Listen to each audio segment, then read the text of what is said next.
Hi, Pep. I just wondered if you could start by giving us an update on the injuries suffered by Eric Garcia. How is he, and whether or not he is available for selection or not this week? No, you know the rule, but good morning, everyone. Ben, as you know, the Premier League rules, when it's a concussion in the head, is a protocol to be 1 week, 10 days off. So, uh, and we saw him yesterday after the training session, the day after the game against Arsenal, and of course he has a little bit damaged his face, but he slept in the hospital, and he feels quite good after what happened with Eddie, and yeah, we are happy he's back, and hopefully 1 week, 10 days he will be ready. I know it was obviously an accident, the collision with Edison, but have you spoken to the goalkeeper about the risks of coming out like that, or maybe whether he could have done anything differently in that circumstance?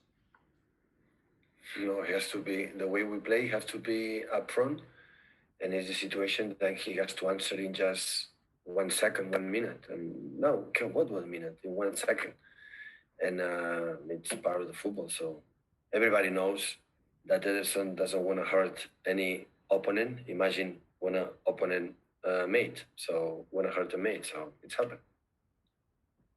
And just finally from me, you said pre-match that there were no big issues in terms of injuries or fitness.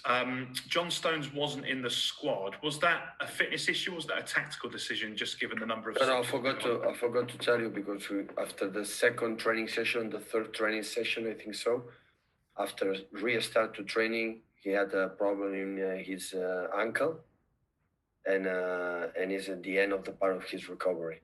He was not available. Okay, thank you. We'll come to Simon. Simon, can you hear us? I can. Hi, Pep. Leroy Sane was obviously on the bench on Wednesday, which was good news. How far away do you think he is from being back to anything like his best, and what kind of part do you think he could play over the next 2.5 months?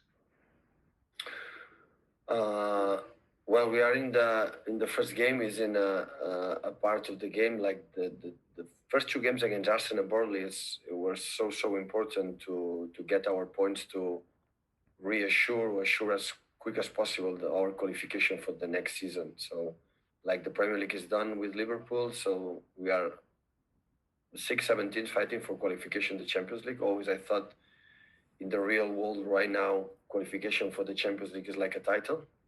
We play for 4 titles a season plus another one is a qualification for there. Now we have 15 points clear for the 5th, and it was a good sign to win against Arsenal and Burnley. And Leroy was long time away, so he's training without pain, and that is a good signal. And step by step, I'm going to take a decision. So we have a bigger squad right now. Everybody's fit, and I'm going to take a decision. It depends from many reasons, not just for many reasons. And I decide in that moment, for the way they're training. Bernardo is an incredibly important player for us. Phil Foden, every time he plays, it's performing really well. And Phil and Bernardo, they play incredible these 10 days, and they were not selected in the start 11. So I'm going to try to move the team. Some players going to play more than the other one, but I try to let them play, and the commitment for the team, for the club, is going to take a decision. Do you think what's happened, and everybody expects the transfer market to go down, do you think that will affect whether Leroy stays at the club next season or not? Leroy said he don't want to extend the contract next season. So it means he want to leave, and it's going to happen this summer or an end of contract. So the club talked to me, offer 2 or 3 times to extend his contract. He rejected. So, and he want to play in another club. Thank you. Thank you. Ian Irvin, just unmuting you now. Thank you, Simon. Pep, does that mean that talks are over with Leroy? There's no more attempts to try and talk him into signing a contract? No. So Leroy, I said, Leroy, what the club said to me, reject to extend the contract, and I think everybody knows, and if at the end of this season arrive agreement and both clubs is going to leave, if not, is going to stay one more year, is going to leave and end of the contract.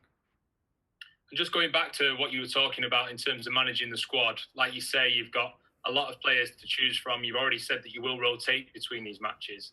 How many changes realistically can you make match to match? Is it possible to make 11 changes and still be confident that your team can do themselves? No, I don't think so. I think it was not a problem, the game against Arsenal, because Arsenal, the people arrived to the game fresh in terms of no problems, but with lack of physical condition. But to get the condition, they have to play minutes.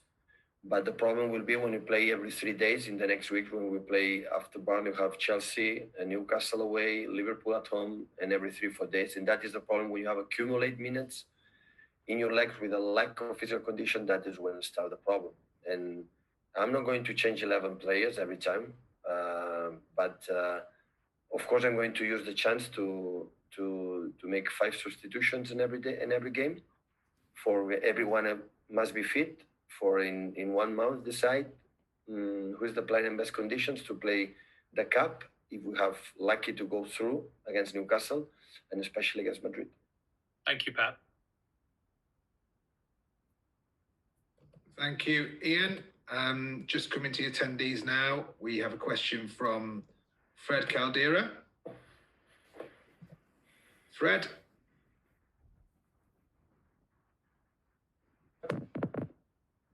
Can you hear me? Yeah.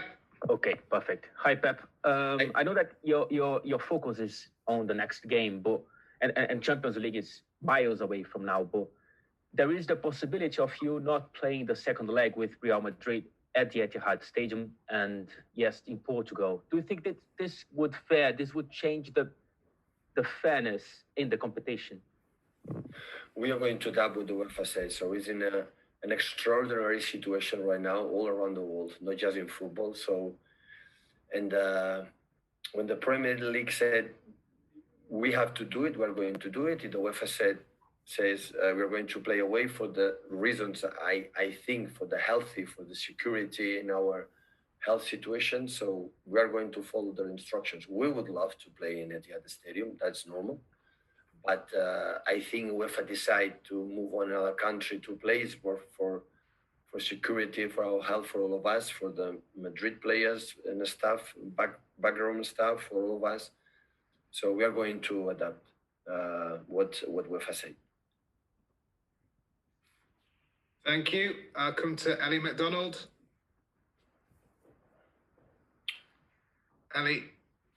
Hi, Pep. Hi. Just quickly away from the Premier League, Claudio Pizarro, a former player of yours, is retiring at the age of 41, so after next week.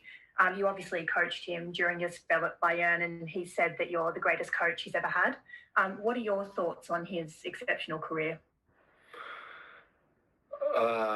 Claudio, dear Claudio, is always I said to him, I would have loved to met him with 24, 25, or 26 years old. So he's one of the best finishers, strikers I ever seen.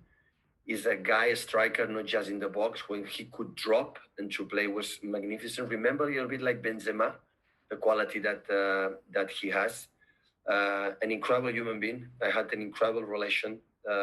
It's one of the nicest memories I got from my period in Munich in Germany. Like I wanna say it, give this opportunity to talk in public. See, big congratulations for Bayer for then another Bundesliga in the way next standing end part of the season. The last 8-9 games he played under Hansi Flick, they played an outstanding football. And maybe 41 years old is a right age to retire, and hopefully he can continue in the world football, being a manager or other stuff. But the football deserves people like Claudio. So big congratulations for all his outstanding career in Werder Bremen, in Peru, and of course in Bayern Munich. And sometimes one person is a manager to work a person like Claudio. I was lucky to have the opportunity to be with him. Thank you. We'll take two more questions for the embargo. We'll start with Sam Lee and then we'll move to Paul Hurst. Hi, Pep. Hi, Pep. Another Claudio. Claudio Bravo, you've obviously mentioned what's wrong with Stones in terms of his ankle. Is there any injury with Bravo? Is he staying until the end of the season? Yeah, he's going to stay until the end of the season, like David. And he had a little bit muscular problem in his hamstrings. He arrived incredible well. He stayed all the lockdown here in England with their kids. Their kids are so happy in England, and they stay here. And he arrived well, but unfortunately, 1 week more or less, 10 days before the start of the season, the first game against Arsenal, he suffered a little bit pain in the back. But yesterday or 2 days ago, he started to run. So I think in a few days, he's going to come back to training with Xavi Mancisidor and Eddie and Scott in the goal. Okay, and you mentioned the other day, ice baths. You can't do that kind of regeneration work and injury recovery. How are you adapting to that, and what kind of stuff are you able to do to stop the players picking up injuries and suffering from fatigue? We are going to adapt. So I think the Premier League is open a little bit step by step, the chance to do more things than usual. So that is good. We can use more physios than before in the first weeks, for example. And just adapt. So 1 decade ago, we didn't have ice bath and we didn't have all the incredible facilities that we have, and we could survive.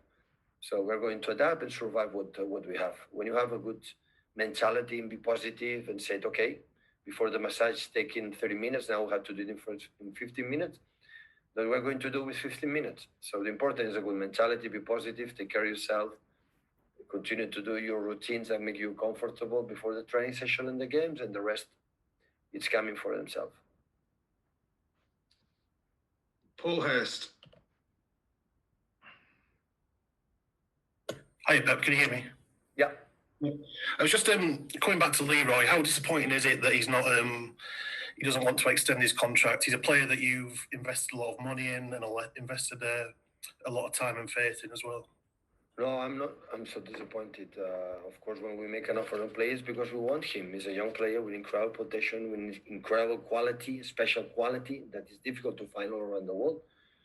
But we tried before the injury. We tried before the go to the surgery and after that, but he rejected. So he has another wishes, and I understand. So I said many times. So we want players who want to play with this club, who want to play with us. I want to full commit to try to achieve our targets. So, but of course we respect him. He's an incredible nice guy. We love him. I love him so much. So he's so educated. He's a nice family. So I have nothing against. It's just he decided he want to make another adventure for his career, and he doesn't want to stay. So when that's happened, we are going to to focus or help him until the last day is here. And we're going to count for the players who want to stay here.